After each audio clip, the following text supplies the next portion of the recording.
नमस्कार दोस्तों। आज के इस वीडियो में हम लोग छठी शताब्दी ईसा पूर्व के भारत को देखेंगे। अब तक हम लोगों ने वैदिक काल, सिंधु घाटी सभ्यता, बौद्ध धर्म और जैन धर्म को देख लिया है। आज का ये वीडियो छठी शताब्दी ईसा पूर्व में उस समय कौन कौन से महाजनपद थे, उस समय की राजनीतिक दशा कैसी थी और इन 16 महाजनपदों में से मगध का उदय किन कारणों से हुआ, इन सब चीजों को देखेंगे। साथ ही हम लोग सिक्के और श्रेणियां भी देखेंगे। नगरों का उदय और व्यापार का विकास, ये दोनों सिक्के और श्रेणियों से जुड़े होते हैं। इस वीडियो में हम लोग डिटेल रूप से विस्तृत तरीके से छठी शताब्दी ईसा पूर्व का विश्लेषण करेंगे, जिससे आपके उत्तर प्रदेश पीसीएस का प्रीलिम्स, बिहार पीसीएस का प्रीलिम और उत्तर प्रदेश लोअर पीसीएस, इसमें इस सेक्शन से आने वाले क्वेश्चन कवर हो जाएंगे। इस वीडियो को देखने के बाद आप लोगों को कहीं और कुछ देखने की जरूरत नहीं पड़ेगी। बस इसी को आप 2-3 बार रिवाइज कीजिए और आपका इस सेक्शन से जो भी क्वेश्चन आएगा वो आपका कवर हो जाएगा। और यहाँ से क्वेश्चन आते रहते हैं, तो ये महत्वपूर्ण टॉपिक है, इसको ध्यान से देखिए। सबसे पहले हम लोग देखते हैं कि यह काल है यानी कि छठी शताब्दी ईसा पूर्व महत्वपूर्ण क्यों था। तो यह काल एक तो 16 महाजनपदों का काल था। इस समय नगर, व्यापार और सिक्कों का विकास हुआ, यानी कि यह राजनीतिक और आर्थिक इन दोनों ही दृष्टियों से महत्वपूर्ण था। इस समय जैन और बौद्ध धर्म जैसे नए धार्मिक आंदोलन उभरे। वैदिक कर्मकांड इस समय जटिल हो चुके थे, यानी कि पूजा, पुरोहित, जाति प्रथा, ये सब काफी ज्यादा रूढ़िवादी हो रहे थे। परिणाम स्वरूप इन सब बंधनों से समाज में वैचारिक हलचल बढ़ने लगी थी। गंगा घाटी में राजतंत्रों का विकास हुआ और राजतंत्रों के विकास के साथ साथ इस समय गणराज्य भी उभरे। भारत में आज से छठी शताब्दी ईसा पूर्व ही गणराज्यों का विकास होने लगा था, यानी कि राजा का चुनाव किया जाने लगा था। राजा वंशानुगत रूप से ना बन के लोगों के द्वारा चुना जाने लगा था। और छठी शताब्दी ईसा पूर्व में बड़े बड़े साम्राज्य बने और उन साम्राज्यों में मगध ने अंत में सर्वोच्च स्तर हासिल किया और संपूर्ण भारत पर शासन किया। इस शताब्दी के बारे में अगर हम एक वाक्य में कहें तो यह कह सकते हैं कि यह काल जनपद से महाजनपद और फिर साम्राज्य की ओर बढ़ते भारत का काल था। ठीक, आगे हम लोग इन वंशों को भी देखेंगे, हर्यक वंश, शिशुनाग वंश, नंद वंश, आगे आपको ये सब देखने को मिलेंगे। 16 महाजनपदों का उल्लेख कहाँ मिलता है, यह एक बड़ा प्रश्न है और परीक्षा में भी पूछा जाता है। तो एक है बौद्ध धर्म का ग्रंथ अंगुत्तर निकाय। अंगुत्तर निकाय में इसका उल्लेख है कि गौतम बुद्ध के जन्म से पूर्व उत्तर भारत 16 बड़े राज्यों में विभाजित था। एक ग्रंथ है भगवती सूत्र, इसमें भी 16 महाजनपदों की सूची मिलती है, लेकिन इसमें कुछ नाम अलग हैं। पाणिनि ये व्याकरण के बहुत बड़े ज्ञाता थे, विद्वान थे। इनकी रचना है अष्टाध्यायी। अष्टाध्यायी में 22 महाजनपदों का उल्लेख है। एक अन्य ग्रंथ है महापरिनिर्वाण सूत्र। महापरिनिर्वाण सूत्र में 6 महानगर हैं, चंपा, राजगृह, बनारस, साकेत, कौशाम्बी और श्रावस्ती। एक अन्य ग्रंथ है दीघनिकाय, यह भी बौद्धों का ग्रंथ है। इसमें उल्लेख है कि चंपानगर, चंपा अंग की राजधानी थी। चंपानगर की योजना वास्तुकार महागोविंद ने बनाई थी। चंपानगर की योजना वास्तुकार महागोविंद ने निर्मित की थी। अब 16 महाजनपद कौन से थे, तो उनमें पहला था कौशल, दूसरा था काशी, तीसरा था मगध। मगध महाजनपद सबसे बड़ा महाजनपद बन के उभरा। अंग महाजनपद, 5वां बज्जी, 6वां चेदी, 7वां मल्ल, 8वां वत्स, 9वां कुरु, 10वां पांचाल, 11वां मत्स्य, 12वां सूरसेन, 13वां कंबोज, 14वां अवंती, 15वां अश्मक और 16वां गांधार। इन महाजनपदों को हम लोग इस क्रम में पढ़ेंगे। पहले गंगा घाटी के राज्य देख लेंगे, फिर मध्य और पश्चिम भारत के, उसके बाद उत्तर पश्चिम और दक्षिण के महाजनपदों को देखते हैं। यह है आपके पूर्व और मध्य गंगा क्षेत्र के महाजनपद। यहाँ देख लेते हैं, आगे हम लोग इसको मैप पे भी देखेंगे कौन सा महाजनपद कहाँ पर स्थित था। अंग महाजनपद, इसकी राजधानी चंपा थी, जिसका प्राचीन नाम मालिनी भी था। बिहार में इस समय भागलपुर और मुंगेर का जो क्षेत्र पड़ता है वही उस समय अंग महाजनपद था। अगला पूर्वी और मध्य गंगा क्षेत्र का महाजनपद था मगध। मगध महाजनपद की राजधानी थी गिरिब्रिज या राजगृह। बाद में उदयन ने इसकी राजधानी पाटलिपुत्र बना दी थी। दक्षिणी बिहार जहां पटना और गया है वह उस समय का मगध महाजनपद था। अगला महाजनपद है बज्जी, इसकी राजधानी थी वैशाली। यहाँ के अन्य नगर थे मिथिला, जनकपुर। इस समय बिहार का जो मुजफ्फरपुर और दरभंगा वाला क्षेत्र है वही उस समय बज्जी क्षेत्र था। अगला महाजनपद है मल्ल। मल्ल महाजनपद की दो राजधानियां थी, पहली थी कुशीनगर और दूसरी थी पावा। उत्तर प्रदेश में जो देवरिया का क्षेत्र पड़ता है वही क्षेत्र मल्ल महाजनपद था। अगला महाजनपद था काशी। काशी जो इस समय काशी और वाराणसी है वही उस समय काशी महाजनपद था। नेक्स्ट महाजनपद था कौशल। इसकी भी दो राजधानियां थीं, पहली साकेत, दूसरी श्रावस्ती।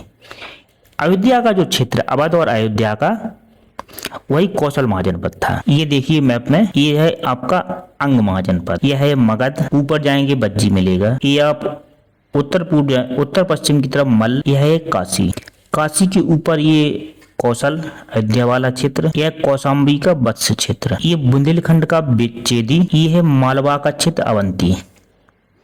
ये दक्षिण का एकमात्र महाजनपद अस्मक है जो गोदावरी घाटी में था। यह महाजनपद सूरचन का इलाका है जो मथुरा है आज का। यह है पांचाल। दिल्ली के आसपास का ये क्षेत्र कुरु महाजनपद था। यह है आपका विराटनगर मत्स्य राजस्थान वाला क्षेत्र, और इधर उत्तर पूर्व में कंबोज। तो गंगा घाटी के पूर्व और गंगा घाटी के महाजनपदों को देख लिया है। अब उत्तर और मध्य भारत के महाजनपद देख लेते हैं। वत्स महाजनपद। वत्स महाजनपद की राजधानी थी कौशाम्बी। इसके शासक थे उदयन। उदयन प्रसिद्ध शासक हैं, आगे इनका उल्लेख देखेंगे। इस समय का जो प्रयागराज और बांदा का क्षेत्र है वही क्षेत्र वत्स गणराज्य महाजनपद का था। चेदी बुंदेलखंड का क्षेत्र, इसकी राजधानी थी सुक्तिमती या सौतीमती। अगला महाजनपद था कुरु। कुरु दिल्ली के आसपास का जो क्षेत्र है, दिल्ली मेरठ, यही क्षेत्र उस समय कुरु महाजनपद था।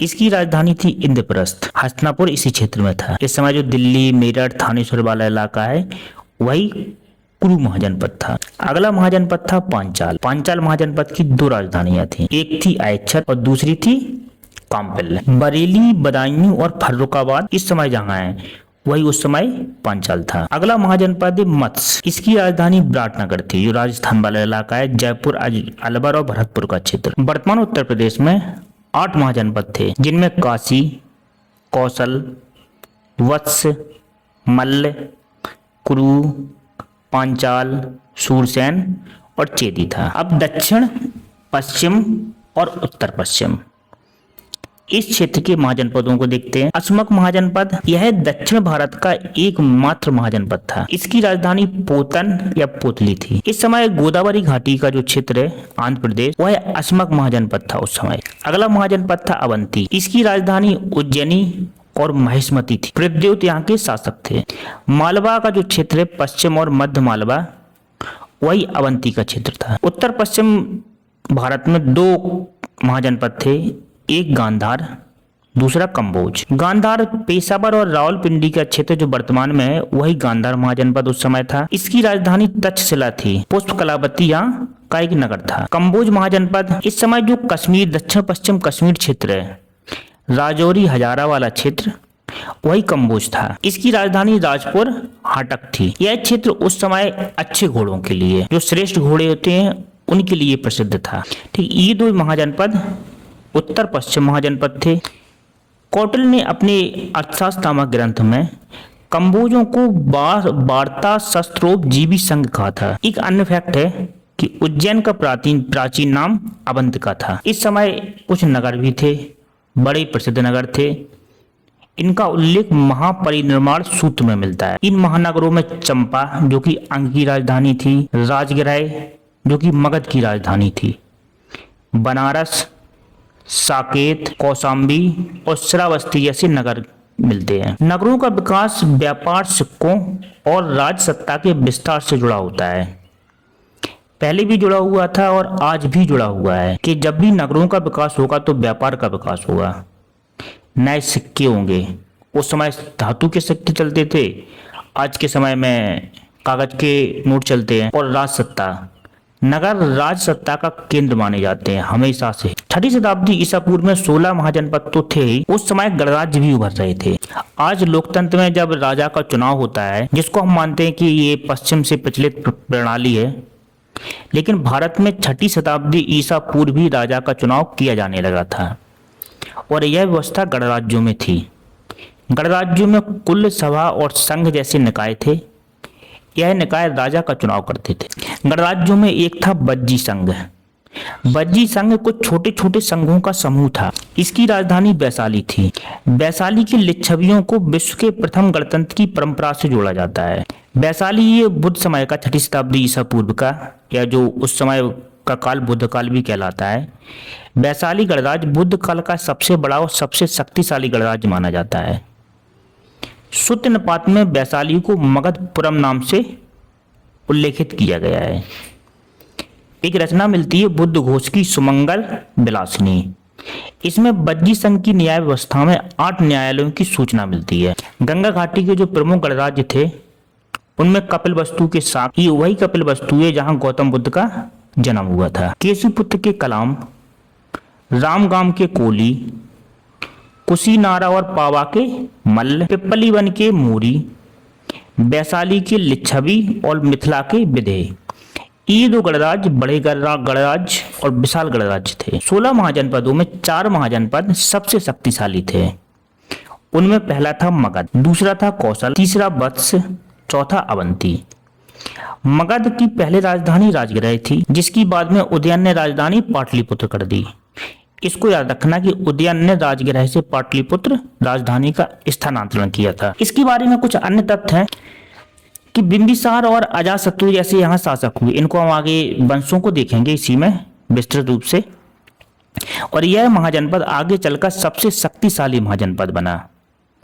कौशल महाजनपद जो अयोध्या के आसपास का क्षेत्र है, उसकी राजधानी देख चुके हैं हम लोग, साकेत श्रावस्ती। प्रसेनजीत यहाँ के शासक थे और कौशल और काशी में संघर्ष हुआ।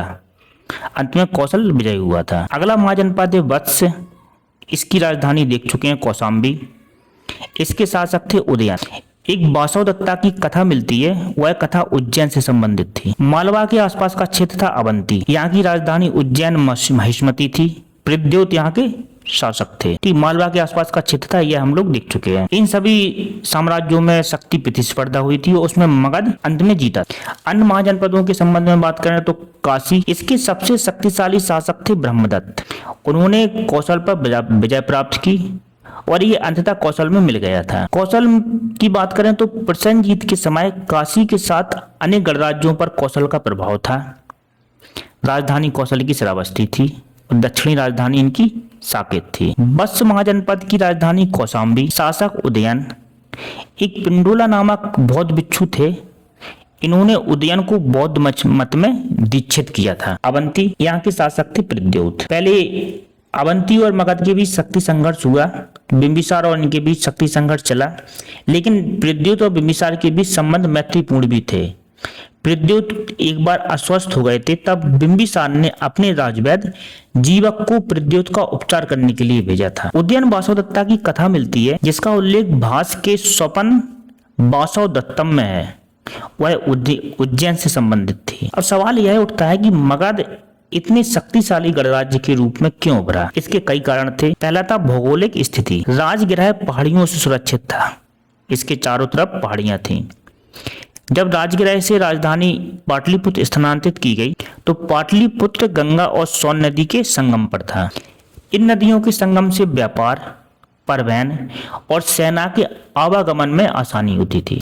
यहाँ के शासकों ने वैवाहिक नीति अपनाई थी। बिंबिसार ने लिच्छवी, कौशल और मध्य नरेश के साथ वैवाहिक संबंध स्थापित किए थे। मगध ने सैन्य विस्तार की नीति अपनाई, अंग विजय किया। अंग महाजनपद, बज्जी के साथ संघर्ष हुआ, अवंती के साथ लंबा संघर्ष चला। राजधानी परिवर्तन भी मगध विजय का एक कारण था। राजधानी जब राजगृह से पाटलिपुत्र पहुंची तो इसकी हम चर्चा कर चुके हैं। पाटलिपुत्र सोन और गंगा नदी के संगम पर।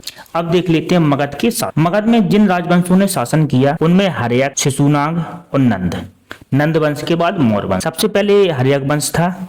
हर्यक वंश के पहले शासक थे बिंबिसार और इन्हें मगध की वास्तविक सत्ता का संस्थापक माना जाता है। 544 ईसा पूर्व से 492 ईसा पूर्व इनका काल था। इसी वंश के अगले शासक थे अजातशत्रु। अजातशत्रु ने अपने पिता की हत्या की और हत्या करने के बाद ये गद्दी पर बैठे। इन्होंने साम्राज्यवादी नीति अपनाई, बज्जी पर विजय की। इसके बाद तीसरे शासक हुए हर्यक वंश के उदयन। उदयन भी अपने पिता की नीतियों पर चला।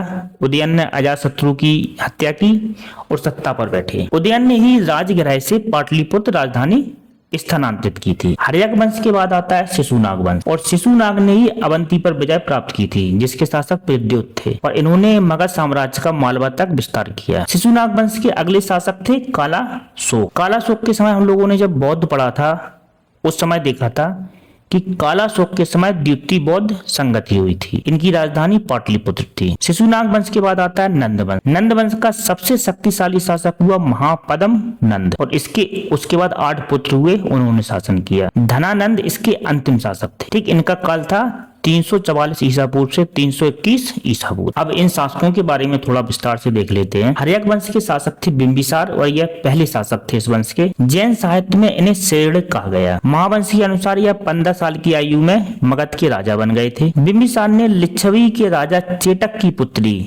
चेलना से विवाह किया और मगध साम्राज्य की उत्तरी सीमा सुरक्षित की। इन्होंने कौशल नरेश प्रसेनजीत की बहन महाकौशला से शादी की।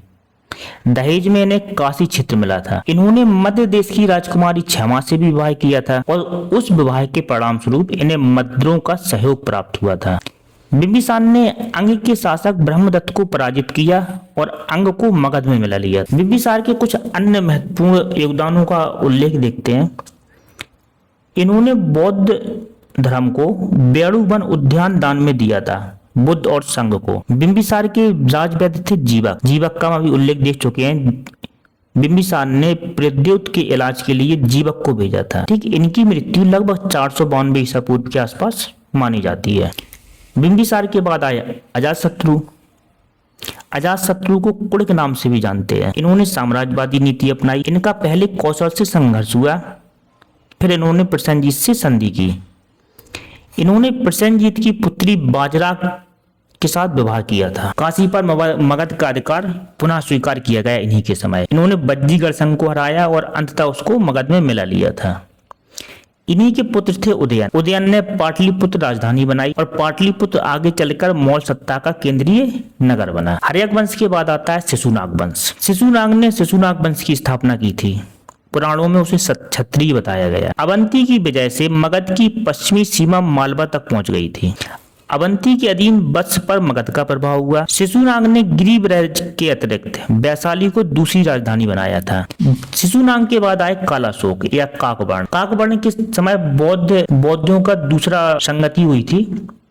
इनके संबंध में सबसे महत्वपूर्ण फैक्ट यही है कि इनके समय में दूसरी बौद्ध संगति हुई थी, और बौद्ध संघ स्थिविर और महासांगिक में विभाजित हो गया था। इनकी बाद में एक हत्या कर दी गई थी। इसका उल्लेख बाणभट्ट के हर्षचरित में मिलता है। शिशुनाग वंश के बाद आता है नंद वंश। शिशुनाग वंश का अंतकाल नंद वंश की स्थापना हुई थी। महापद्म नंद ने इसकी स्थापना की थी। इसके संस्थापक को पुराणों में महापद्म और महाबोधि वंश में उग्रसेन के नाम से उल्लेखित किया गया। नंद वंश के कुल 9 राजा थे, और उस वजह से इसे नव नंद भी कहा जाता है। महापद्म नंद को दूसरा परशुराम, सभी क्षत्रियों का नाश करने वाला और एक राट कहा गया। इसने इक्ष्वाकु, कलिंग, अस्मक, पांचाल, काशी, हेहय, कुरु, मैथिल, सूरसेन, बीतिहोत्र जैसी शक्तियों को समाप्त किया था, और मगध राज्य का बड़ा प्रसार हुआ था इनके समय में। खारवेल के हाथी गुम्फा अभिलेख से नंदों की कलिंग विलय का संकेत मिलता है। खारवेल ये उड़ीसा के उस समय शासक थे। चेदी वंश शासन कर रहा था, उसके शासक थे खारवेल। उन्हीं का अभिलेख है हाथी गुम्फा अभिलेख। नंद वंश का अंतिम शासक धनानंद था। धनानंद के बारे में कहा जाता है वह बहुत धनाढ्य था, सिकंदर का समकालीन था।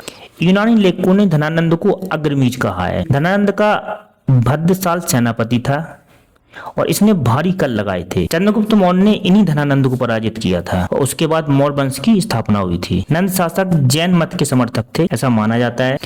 नंदकार के बारे में कुछ कौन विद्वान थे, धर्म और साहित्यिक संकेतों की बात कर लेते हैं। व्याकरणाचार्य अष्टाध्यायी के रचयिता भी थे। यह महापद्म नंद के मित्र थे। वर्ष, उर्वर्ष, बड़रुचि, कात्यायन जैसे विद्वान भी इस समय थे। नंद शासक जैन मत के समर्थक थे। धनानंद के जैन अमात्य सक्टाल स्थूलबद्ध बताए जाते हैं। अमात्य मंत्री होते हैं इन धनानंद के समय में जैन जो मंत्री थे शकटाल और स्थूलभद्र थे। मुद्रा राक्षस में भी जैन के मतानुयायी होने की सूचना मिलती है। अब अर्थव्यवस्था की बात करते हैं। सबसे पहले बात करते हैं सिक्कों की। सिक्कों के अध्ययन को न्यूमिस्मेटिक्स कहा जाता है। न्यूमिस्मेटिक भारत के प्राचीनतम सिक्के 6ठी शताब्दी ईसा पूर्व में मिलते हैं। वह आहत सिक्के थे, पंचमार्क भी कहते थे। उनमें एक मोहर लगी होती थी, उस वजह से इनको पंचमार्क कहते हैं। ये प्रायः चांदी के होते थे। ठप्पा देकर के इनमें पंचमार्क बनाया जाता था और ये सिक्के 6ठी शताब्दी ईसा पूर्व से मौर्य काल तक प्राप्त होते हैं। इसी समय श्रेणी व्यवस्था भी थी। श्रेणी व्यापारियों और कारीगरों का संगठन होती थी उस समय। यह उत्पादित वस्तुओं की गुणवत्ता और कीमत का निर्धारण करती थी। श्रेणी के जो सदस्य होते थे उनके आचरणों पर नियंत्रण रखती थी। उत्तर भारत के साथ दक्षिण भारत में भी श्रेणियों का उल्लेख मिलता है। श्रेणी उस समय व्यापार के लिए एक प्रमुख व्यवस्था थी। यह व्यापार ऋण देने, व्यापारियों के बीच संवाद स्थापित करने, एक जगह से दूसरी जगह स्थानांतरण में वस्तुओं के महत्वपूर्ण भूमिका निभाती थी। यह था हमारा 6ठी शताब्दी ईसा पूर्व का भारत। जितने महत्वपूर्ण फैक्ट थे हम लोगों ने देख लिए। अब उसी को दोबारा एक बार रिवाइज कर लेते हैं। अंगुत्तर निकाय में 16 महाजनपदों का उल्लेख है। भगवती सूत्र में भी मिलता है, लेकिन उसमें अलग नाम है कुछ। अष्टाध्यायी में 22 महाजनपद हैं। अंग की राजधानी चंपा थी। मगध की राजधानी पहले राजगृह थी, फिर पाटलिपुत्र बनी। बज्जी की राजधानी वैशाली थी। कौशल की साकेत श्रावस्ती, वत्स की कौशाम्बी। अवंती की उज्जैनी महेश्वती थी। अस्मक दक्षिण भारत का एकमात्र महाजनपद था। वैशाली लिच्छवी गणतंत्र की राजधानी थी। 4 महाशक्तियों के बीच परस्पर संघर्ष प्रतिस्पर्धा हुई। उनमें कौशल, मगध, वत्स और अवंती थे। बिंबिसार जो कि हर्यक वंश के प्रथम शासक थे, इन्हें सेण भी कहा जाता है। इन्होंने अंग को विजय किया था। अजातशत्रु ने बज्जी को विजय किया था। उदयन ने पाटलिपुत्र की स्थापना की थी। शिशुनाग ने अवंती विजय की थी। कालाशोक के समय द्वितीय बौद्ध संगति हुई। महापद्म नंद को एक राट या दूसरा परशुराम कहा जाता है। धनानंद सिकंदर के समकालीन थे और 6ठी शताब्दी ईसा पूर्व सिक्कों को, जो कि चांदी के होते थे, उन्हें पंचमार्क सिक्के कहा जाता है। यह थी आपकी आज की क्लास। तो आज बस इतना है। धन्यवाद।